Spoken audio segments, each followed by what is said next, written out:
ख़बर ॾींदा हलूं दादू वासी सियाल मोरी दुकानदार इक़बाल मीराणी मासूम पुट सां गॾु दादू पुलिस जे ॾाढाइनि ख़िलाफ़ दादू प्रेस क्लब अॻियां एहतिजाजी मुज़ाहिरो कयो।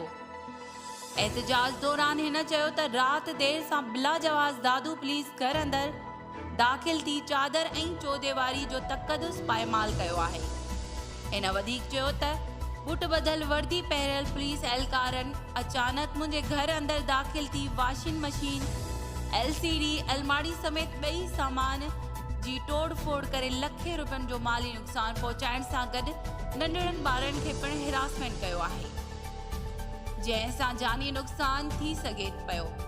हिन चयो त आऊं दुकानदार आहियां, पोरियो करे बचनि जो पेट पालींदो आहियां।